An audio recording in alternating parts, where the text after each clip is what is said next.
Ассаламу рахматуллахи. Сіз жасап отырған оңды солды шіріктер туралы жазғам, айтқамын. Оның бәрі менің сайтымнан оқуыңызға болады, islam.kz.kz. Немесе видео лекцияларымды көруіңізге болады. Қазір өте маңызды тақырыпқа ауысқым келіп отыр. Менің осы үндеуіме аса мән беруіңізді сұраймын. Өйткені сізге елдің барлық мұсылмандардың тағдыры үшін Аллахтың алдында жауап беретініңіз жайлы ескерткім келеді. Сіз 5-ші мүфтисіз, бесеуіңізде дұрыс жұмыс істемедіңіздер. Өкінішке орай, елдегі діни ахуал жыл сайын нашарлай түсуде. Мүфти мен сіздің имамдарыңыздың саясатына наразы адамдар саны үнемі артып келеді, көбейіп келеді. Себебі барлық адамдар Аллахтың дініне қарсы не істеп жатқаныңызды көруде. Сондықтан сіздің саясатыңызға наразы барлық мұсылмандар ваххабит, салафит деп аталатын экстремистердің қатарына қосылуда.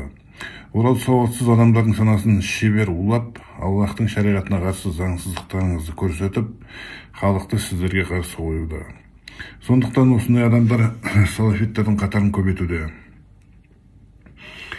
Сіз бастаған имамдардың сауатсыздығы мен надандықтары сонша, тіпті қарапайым намаз уақытын дұрыс анықтай алмайсыздар. Қазір декабрь желтоқсан айы. Құранда Алла тағала тек бір намаздың ғана уақытын жіберіп алмауды бұйырады. Ол орта намаз, яғни аср.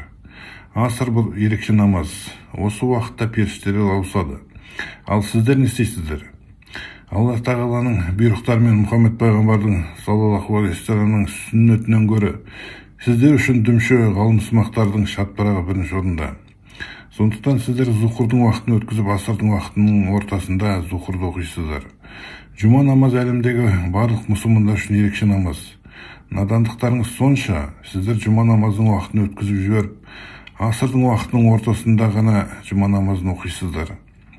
Өздеріңізді сүнниттерміз деп санайсыздар. Бірақ суннадан ештеңе алмайсыздар. Бірдеңе бола қалса, имамдарыңыз біздің мазхабымыз бойынша осылай деп ақталып шыға келеді.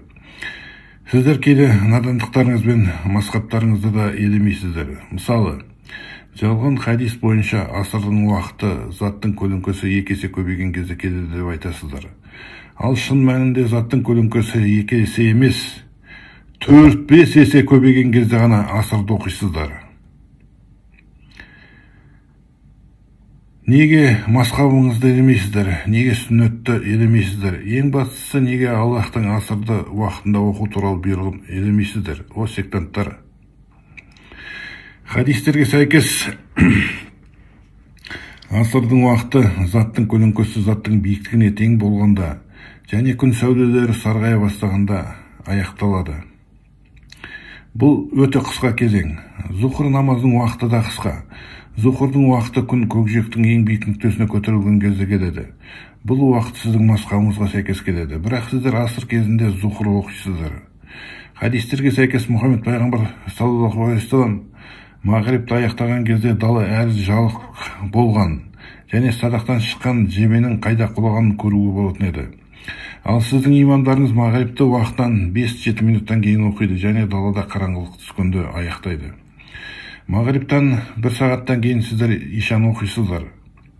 Ал иша сүннетке сәйкес түн ортасына қарай өте кеш орындалу керек. Бұрын жұма намаз туралы айтқан едім, ол туралы сіз менің сайтымнан оқи аласыз, немесе менің видео дәрісімді көре аласыз. Онда 1000 жыл бойы осы жер бетінде жұма намазының сунна бойынша емес шайтанның азғыруымен сектанттарша оқылып келе жатқандығын Құран мен сунна бойынша дәлелдеп берген едім. Сіздер де солардың бірісіздер. Шындықты айтқаныма ренжімеңіздер. Мен тек шындықты ғана айтып үйренген адаммын. Мені еліміздің мұсылмандардың тағдыры алаңдатады. Сондықтан сізден және сіздің имамдарыңыздан сектанттықтарыңызды тастап, бастапқы дерек көздерге, орысша айтқанда первоисточниктерге, Құран мен сүннетке оралуларыңызды сұраймын. Қиямет күні әрбір мұсылманның тағдыры үшін Аллахтың алдында жауап бересіз, осыны ұмытпаңыз. Сіз Аллахқа мазхабыңыз бойынша емес, Аллахтың шариғаты бойынша жауап бересіз. Дұрыс шешім қабылдаңыз. Мен сізге ескерттім, періштелер оны жазып алды, о дүниеде куәлік етеді. О Аллахым, менің адасқандар сенің дінге шақырғаныма куә бол.